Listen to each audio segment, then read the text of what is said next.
you think it would be wise for someone to go about living their daily life as if they believed they were going to win the lottery the next day?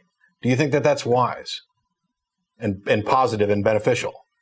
I don't think that whether they believe that they're going to win the lottery the next day or whether they have hope that they're going to win the lottery next day is going to affect that person's life. I mean, you don't think that I'm missing the point of the question. You don't think that if you believed you were going to win the lottery tomorrow, you believe. Let me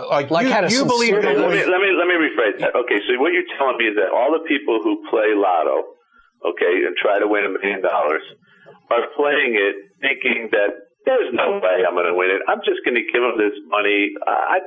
No. They to the highest degree of certainty. There is a chance for somebody to win the lottery. It happens all the time, but it's so unlikely for an individual. I'm talking about how we go about living our lives. Now, you're talking about the hope of an afterlife. Yeah, but we're talking about each individual person. How does the each individual person? How does the hope of an afterlife affect how you live your life? It doesn't have effect on how I live my life. It doesn't? We're talking about two different things. The way we live our lives is, like your partner had said, we try to do the best we can, try to be encouraging to other people, et cetera, et cetera. We don't have to be atheists. You can't say that all religious people, especially Christians, only do that because of their religious beliefs. Okay, now their religious beliefs, as we're talking here, in regards to death, is topic. So right.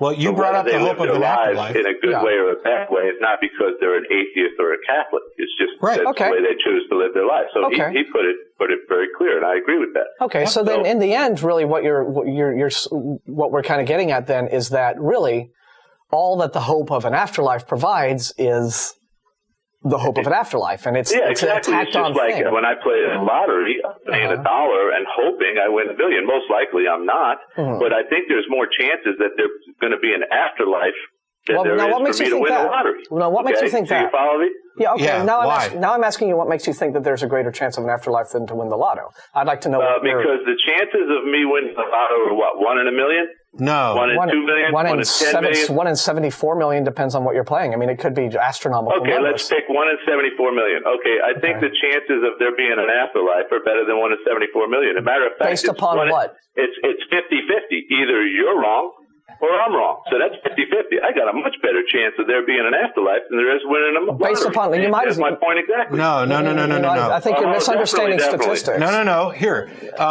what are the chances that there's a square triangle? Isn't that 50-50 also?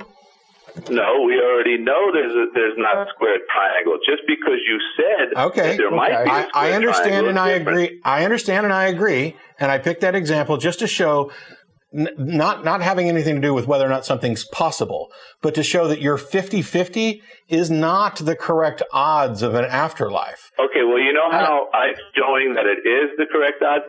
The way you gave me an example that had nothing to do with what we're talking about, and you knowing that we know there's not a square triangle, but you still threw it out there to try to. Well, but we don't know that there's an afterlife either. So, I mean, Here we go. Here's the example. The odds of you winning the lottery if you buy a ticket are 50-50. You're either going to win the lottery or you're not. That's a direct analogy to your afterlife thing. There's something that's possible. It's 50-50. Either there's an afterlife or there's not. Either you win the lottery or you're not. You're not using the correct odds. The odds of winning the lottery, of being in the winning and not the not category, are 1 in 74 million. And that's actually been worked out through, mathematically based upon the average number of people who buy a ticket every week, and this sort of it's thing. the number of possible combinations of both. And all of this sort of thing. Is what's the basis for you thinking that the actual tangible basis? Why do you think it's better odds than 1 in 74 million? Yeah. Other than this assumption that you've just, either it's, sure, you could say about, as he pointed out, any kind of bizarre claim that you wish to make. Either there is life on Mars or there isn't. So there's a 50-50 chance there. Anything can be sort of stripped down just to its bare either or. But again, that's what are the odds that there's life on Mars? But that's a known logical fallacy. Do you think it's a bizarre claim to say that there is no life after death? Do you think that that's a bizarre claim, or that's a very good claim?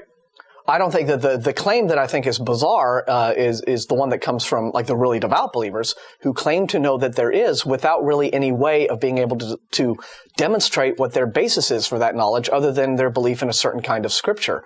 Okay, for a matter of discussion, I'll go ahead and say that that's a fair statement. Yeah. And so I'm asking you, do you think that it's bizarre to say that there is possible chance of there being some type of afterlife, or is it bizarre to say that I think there's no way there could be an afterlife? I'm not going to. I would say that both of those are kind of bizarre because I don't want to speak in all exclusive terms of there's no possibility of an afterlife. But for somebody to just say, okay, there's possibly an afterlife, that's meaningless to me. It doesn't matter. I have no problem accepting that it's a possibility. I think that when we're talking about what are the odds of it, and how likely is there to be an afterlife, one of the things we consider is what is there that could possibly live on after my death? Because as far as we know, every function of who I am and what I do, all of my thoughts and everything else are electrical chemical processes in my brain, which we know dies. Well, in order for there to be an afterlife, there must then be something that is me, that is separate from the physical being, and there's no evidence that any such thing exists. But but there you have an example of something scientifically that you could say, all right, now if we really wanted to find this out, the reality of this out, here's a thing that maybe we could look for in an individual. We could try to find that. Now, if we found out that there was something like that, if there was something that would qualify as a soul or some entity like that, that we had some good reason to think could survive the physical death, well, then all of a sudden, an afterlife starts becoming a little more probable. But as long as it's as of an afterlife, the probability of an afterlife is vanishingly small. Mm-hmm. As long as we can explain all of who we are and what we are to the best of our ability right now with our brain, then there's no reason to posit anything like a soul, and there's no basis for making a claim about an afterlife, which is why I think the odds are lower. For people who've been watching clips on YouTube, if this clip happens to make it to YouTube, it's worth pointing out that you can watch the entire show by going to the website, www.atheist-experience.com, as well as archived shows by clicking on the show archive there. Most of them are on Google Video, some of them are on Blip TV.